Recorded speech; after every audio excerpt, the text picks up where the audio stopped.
Many college students spend their spring break at the beach, having the time of their lives. But these college students spend their spring break improving the lives of others. The building you're looking at right behind me is called Marietta's. Now, officials say that the fire began in this building and then spread to other buildings after that. So the next time you decide to go biking, always remember that safety is just a snap away. So what does this pack of cigarettes and this pack of K-Cups have in common? Take this house, for example. It's on 22nd Avenue, what most would consider is about 2 miles from the downtown area, but still, its residents catch the effects.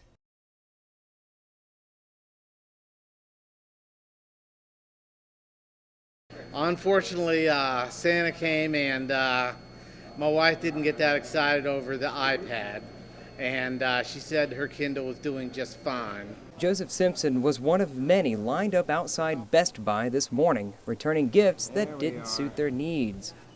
I said, well, how about maybe a new MacBook Pro? Or worse, the Christmas nightmare, a toy or gift that's broken and is a box full of disappointment. Just returning an Xbox One. Had a little trouble with the optical drive in it that wasn't working. For Ellie Meyer, the gift was close, but not quite right. We received this gift yesterday for Christmas, and we just needed to get the charging kit and not the remotes. For Best Buy employee Latoya Miller, the goal is to try to make the returns as easy as 1. You have to return it with a receipt. 2. You have to have a valid driver's license. 3. And also the product, of course. If you have those 3 things, you should breeze right through returning your gift. We do handle a lot of returns and exchanges during this time of year due to holidays and everybody buying gifts for their kids for Christmas. Miller says customers often return their unwanted gifts for what they really wanted. Now, I got really excited. I'm keeping my iPad. In Tupelo for WTVA News, I'm Trevor Gray. 3, 2, 1, Fighter pilots face immense pressure, both physical and psychological. I'll let that one rumble around in your melons for just a second. For Carrie Lorenz, that pressure is even more intense. You see, Lorenz is the United States Navy's first female fighter pilot. She knows that pressure from experience. She also knows from experience the difficulties of being a woman in a male-dominated field.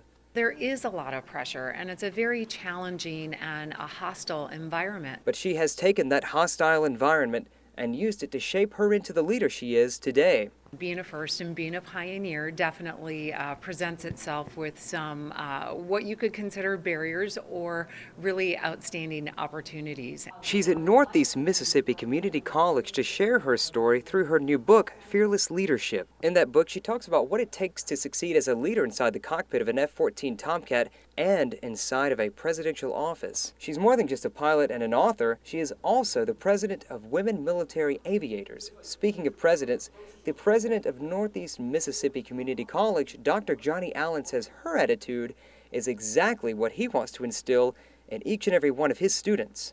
She demonstrates that maybe they're born with a propensity to lead, but we have to teach them to do it. Leadership is a trait that's vitally needed in America today, and it has to be learned. She hopes that her message inspires men and women everywhere to become effective leaders. When you learn to use that pressure as something that fuels you instead of something that you're afraid of, that's when you can really start to grow and develop. In Boonville, for WTVA News, I'm Trevor Gray.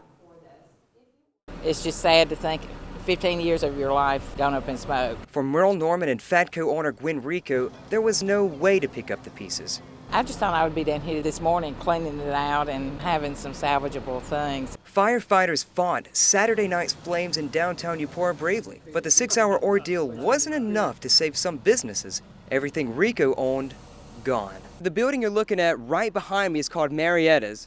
Now, officials say that the fire began in this building and then spread to other buildings after that.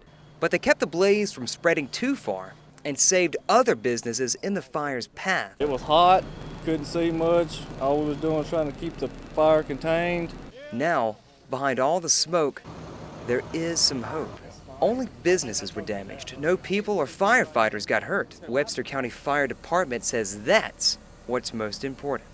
Thing that we think about is the safety of our firefighters. Our motto is everybody goes home safe. Even Rico has some hope of her own. Locals and people from out of town flocked to the scene to lend a helping hand. Lots of people I knew, lots of people I didn't know. It was kind of like everybody just kind of blend in and did what they could do. People were passing out food, water, Cokes last night. It was kind of turned into like a family thing.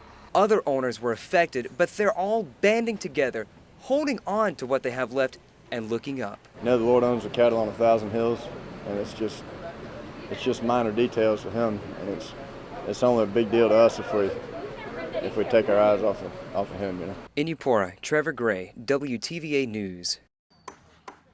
In Petal, students from all over the country decided to spend spring break a bit differently this year. We have one group that drove 17 hours straight to get here. Many college students spend their spring break at the beach, having the time of their lives. But these college students spend their spring break improving the lives of others. Students from the Austin Peay, Virginia Tech, and Thomas More universities, as well as a couple from Petal High School, volunteered their time this week to Habitat for Humanity.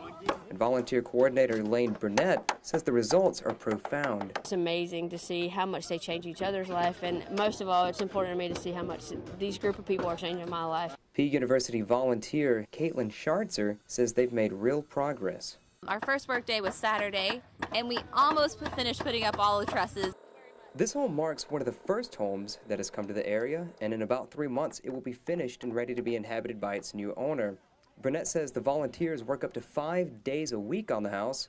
They work hard, but they can play hard as well. We make it fun. We make sure that it's safe, but most of all, we make it fun for people. We try to give them little challenges here on the job to see. We kind of break them up in groups, see who can get their side of the house done first.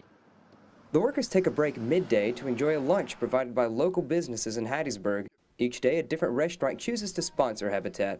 The volunteer group plans on constructing more homes in the area once his volunteers finish this one. From 7 on your side, I'm Trevor Gray.